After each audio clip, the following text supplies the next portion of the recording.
है? बिल्कुल है। मैं तो यही कह रहा हूं कि जम्मू और कश्मीर अगर हम कलेक्टिवली देखें तो बहुत सारी चीजें जो हैं इस बजट में आई हैं, लेकिन उसको मैंने पहले ही कहा अंडरस्टैंड करने की जरूरत है कि टूरिज्म सेक्टर जम्मू का कैसा है और कश्मीर का कैसा है। एमएसएमई यूनिट्स जो हैं, हैंडीक्राफ्ट, जहां पर जम्मू में अगर आप देखेंगे तो सारा आज का फोकस है वो कश्मीर है और होना चाहिए, मुझे इसमें कोई दिक्कत नहीं है, लेकिन कश्मीर के साथ साथ जम्मू पे फोकस करना बहुत जरूरी है।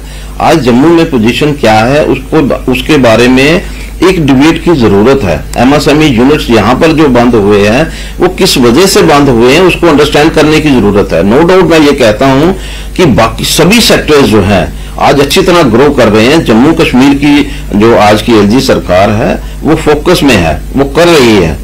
अभी की बैक टू विलेज की जब बात हम करते हैं तो बैक टू विलेज जो है जम्मू में वो पोजीशन क्या बन सकती है, उस चीज को अंडरस्टैंड करने की जरूरत है। कितने जो हैं वापस अपने घरों में वापस गए हैं, गांव में वापस गए हैं, कितने लोग जो हैं वहां पर जाकर के उन लोगों ने स्टे किया है। अभी की उन्होंने टूरिज्म सेक्टर की मैं बात करूं, गवर्नमेंट की तरफ से यहाँ पर फैसिलिटेट किया गया गांव में लोगों को अपने घरों में ठहराने के लिए, ताकि टूरिस्ट बाहर से आए, आप अपने घरों में उनको ठहराइए। इस तरह का एक प्रोग्राम जो है वो दिया गया और फंडिंग की गई। लेकिन कितने लोग जो हैं बाहर से आकर के, क्योंकि ये एक टूरिस्ट डेस्टिनेशन नहीं है, पिलग्रिम टूरिस्ट डेस्टिनेशन है, जिसको टूरिस्ट डेस्टिनेशन बनाने के लिए थोड़ा सा प्रयास करना बहुत जरूरी है। गवर्नमेंट कर रही है, लेकिन फिर भी मैं कहूंगा कि बहुत सारी चीजें ऐसी हैं जो करने की जरूरत है।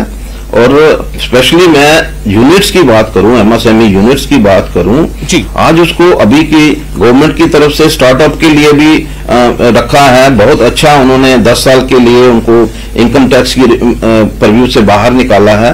एमएसएमई यूनिट्स जो हैं उनके लिए भी उन्होंने प्रोविजनिंग की है। लेकिन फिर भी अगर हम देखें जिस तरह से आज हम लोग चिंता कर रहे हैं, फार्मर्स की चिंता कर रहे हैं, अदर जो एरियाज हैं उनकी चिंता कर रहे हैं, उसी तरह की चिंता की जरूरत है एमएसएमई यूनिट्स जो बंद पड़े हैं किस तरह से वो खुल सकते हैं और उनके कारण क्या है। ये नहीं है कि 100% मैं ये नहीं कहता, लेकिन फाइनेंस, ये जो कोविड का पीरियड रहा और फाइनेंशियली जितनी मतलब यहाँ लोगों ने लॉसेस लिए और उसकी वजह से कितने यूनिट्स जो हैं वो बंद हो गए और उनके कारण जानने की हमें जरूरत है।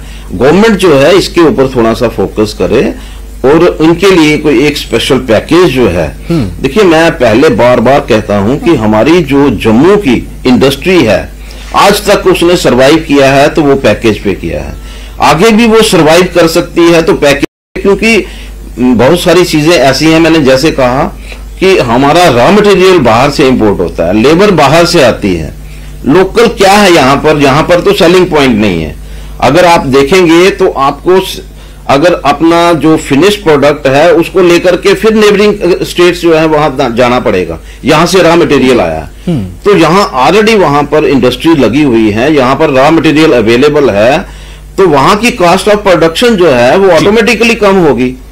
तो जो ऑटोमेटिकली जब इसकी प्रोडक्शन की कॉस्ट कम होगी तो वहां पर आपको जब इजीली और सस्ता माल मिल सकता है तो आप से क्यों परचेज करेंगे। बिल्कुल, कई सवाल है इस तरह से। अरुण जी, इस पर अभी चर्चा जारी रखेंगे, आप फिलहाल हमारे साथ बने रहे। हम सब लोग एक छोटा सा यहाँ पर ब्रेक लेना पड़ेगा, चलता जरूर है।